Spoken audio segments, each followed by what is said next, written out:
it being proved that it contained 36 lies and deceptions. I've told you before, calling the President of the United States a liar is not something I ever want. What I do want to do right now is welcome my guest, because just walked into my studio is Congresswoman Michele Bachmann. Hello, Simon. It's a pleasure to see you. It's lovely to see you too. How are you? I'm doing great, other than the fact that it feels like the Sahara Desert out there today. But you know what? That's Iowa in July. That's what I grew up with. There you go. Now, I want to get straight into this because our time is very limited today, and hopefully we'll get an opportunity to do this again. You and I have spoken many times all over the country, in actual fact, in various different radio stations.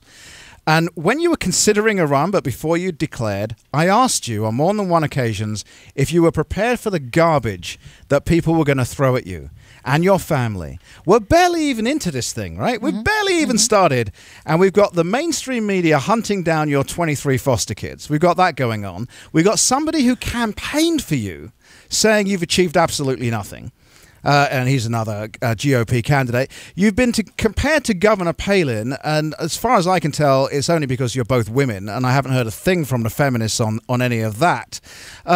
People on the left are now calling your husband of 32 years gay, and not only that, they're doing it in the most disrespectful way, both to him and, in fact, the gay community. And I'm not hearing anything from the gay activists on that. And now, apparently, you can't be president because you get a headache every now and again. You've handled it with dignity, I've got to say, and I never endorse anybody. I promise you I'm not endorsing you.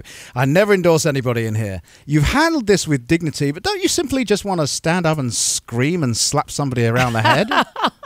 Well, I think you're doing a very good job of it. We fully took this into consideration before we made our decision to run for the presidency, because we knew this is what it would be like. Somebody told me, Michelle, it would be like going head first into a wood chopper. That's a horrible visual.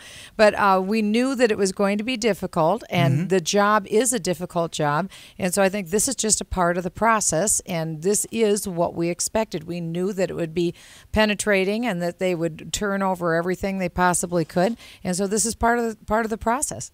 Okay, so still not ready to slap anybody about the head. You're doing a good job. Well, it just strikes me as just bizarre that all this is going on, and none of the list I just gave you has anything to do with your policy. None of it. I'll tell you what. I've been here in Iowa many times, as you know. This is my home. This is where I was born and raised. And I was this morning in the backyard of Jim and Karen Fell. We were in their backyard with all sorts of Iowans, and we were talking about what people really care about right now, which is the government spending that's causing this terrible need to raise the debt ceiling. I was in Washington, D.C. last night. I voted no to increase the debt ceiling, and I will continue to do that, because the problem is President Obama wants to borrow another $2.4 trillion. And add that on to the $14.3 trillion we have now, which would take us up close to $17 trillion, to get us through what? Next year. And then we'll be right back where we are today, only borrowing more money with higher interest rates.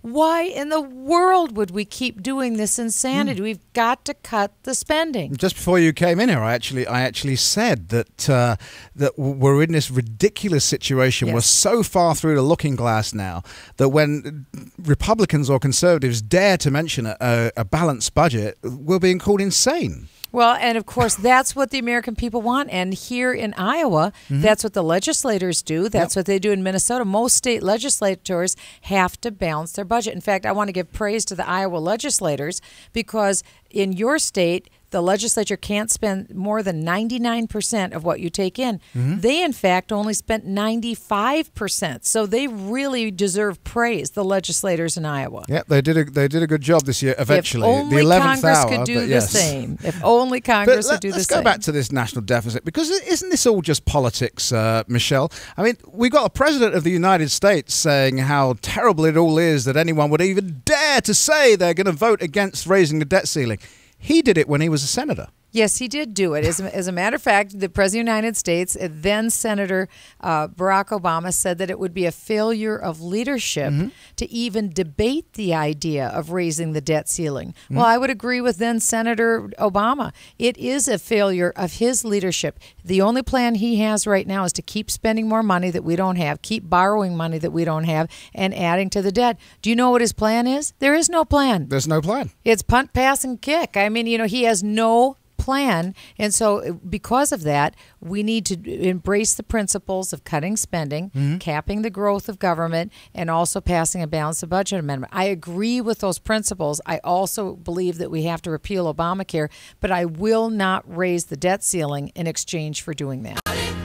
That is what we're doing. We're trying to find you somebody to love. And maybe the person sat in my studio right now is that somebody. Congresswoman Michele Bachmann, welcome back to the Simon Right Conway here, right now. Show. I'm ready. I'm There ready. you go. So we're talking about the deficit. Let me ask you this in a very direct way. Isn't this just all politics? Aren't we the people, frankly, about to get screwed again?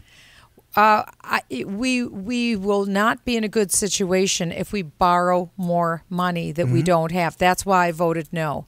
We have to keep that position. I've been all over Iowa. I was in Iowa today. I was in Iowa last night. And it's important that we remember to listen to what people are telling us. I had a man come up to me in Indianola, Iowa. I was at Cementech Corporation, and they've lost half of their employees. Yep. They're a great employer in Indianola, Iowa.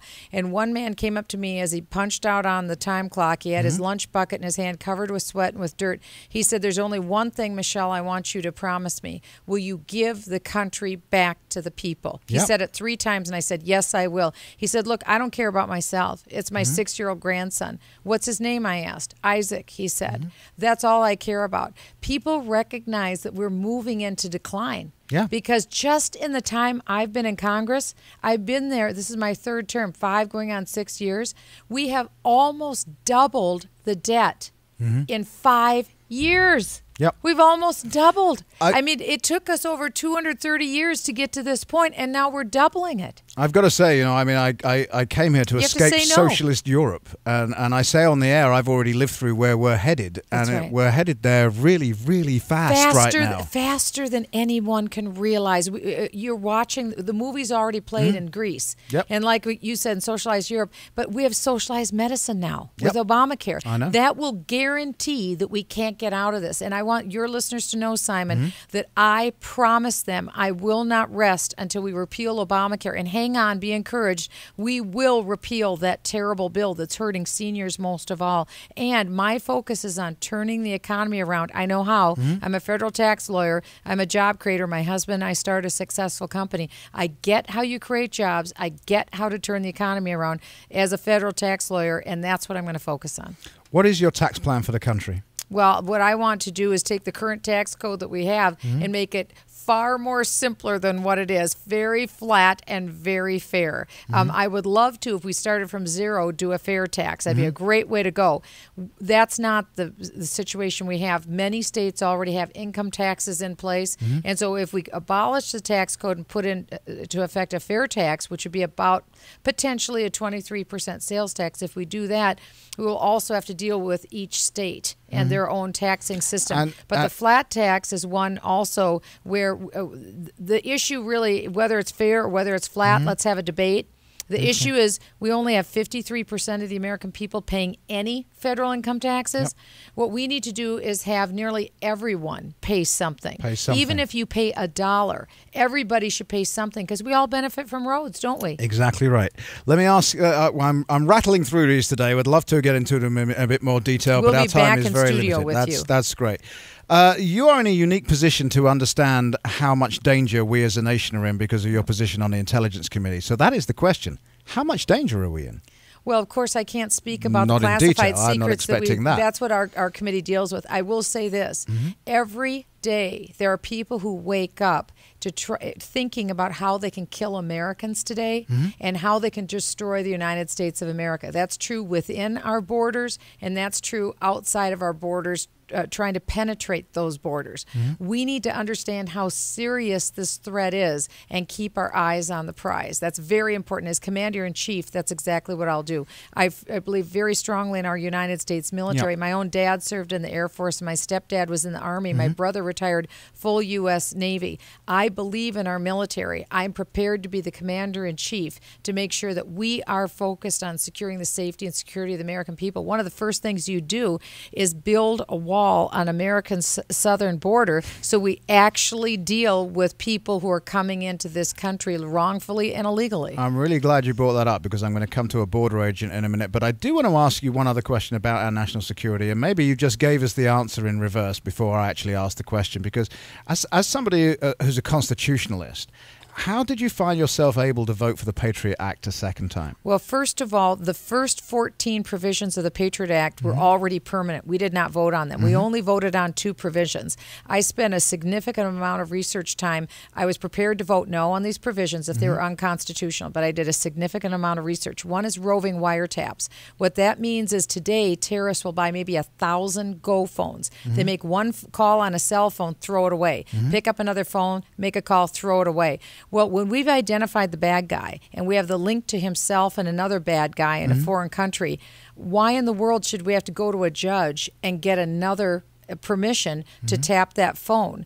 It can't work. We wouldn't have enough time. So I think that's clearly within the realm of the United States to do. The second one is the business records exception.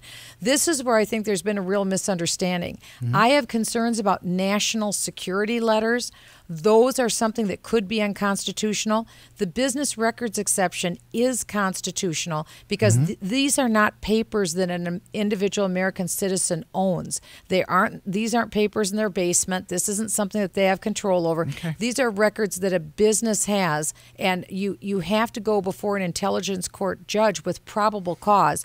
Only an agent can do that, an FBI agent, and you have to have the approval of the FBI or the Director of National Intelligence. So in other words, you have probable cause, the judge issues the warrant, there is due process. There has never been a constitutional challenge to either of these exceptions, business records or roving wiretap, that no one's ever raised. So that's basically how you found yourself able to vote for it. Yes, and go to MichelleBachmann.com. Go to, Bachmann.house.gov, my congressional website. I have 8 pages of data verifying that this is constitutional. Trust me, I believe in our Fourth Amendment right to be free of illegal government searches and seizures, and therefore I would have been very happy to vote no, but I needed to do what was right. I don't do what's political, I do what's right, and the right thing to do was to stand for the safety and security of the American people. These are both constitutional provisions. We can do them. I think there's been a misunderstanding on those two. Okay, I have literally 2 minutes left. You just talked about the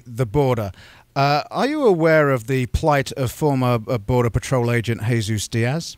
I just heard about it before I came into your studio today, and I believe this is also in the same jurisdiction with Ramos and Campion. Absolutely. Yes. And Gary Brugman as well. There's a pattern of us arresting our own Border Patrol. Diaz, in terms of what he physically did, has been accused and convicted of excessive use of handcuffs. I had understood that with a very harsh sentence. 10 years. With a very harsh sentence as well. Yep. And I think, again, we've been missing the political will in Washington, D.C. to deal with securing our border. Yes, because this crosses administrations. Both Republican and Democrat. President Bachmann will build that fence on the southern border. We will build it, we will secure it, and we will not be throwing our border agents in jail for doing their job. Can I get a commitment from you that you will look into the Jesus Diaz case? Yes, I have already requested the transcripts from Congressman Steve King's office, and we do have them in my office. Thank you. Wonderful. Thank you very much. So many people wanted to ask you questions today. Can I come back? Absolutely. I want to come back because I want to answer their questions. Let's just ask you finally where you stand on the Second Amendment. 100%. I have an A rating for the NRA. I went through gun safety training when I was 12. I have a concealed carry permit myself, and I helped pass the concealed carry legislation in Minnesota. I'm a very strong supporter of the Second Amendment rights. Plus, I loaded shotgun shells in my basement at my dad's workshop bench as a little girl growing up. So I'm a very strong believer in our Second Amendment rights. Wonderful. That's a great story to end.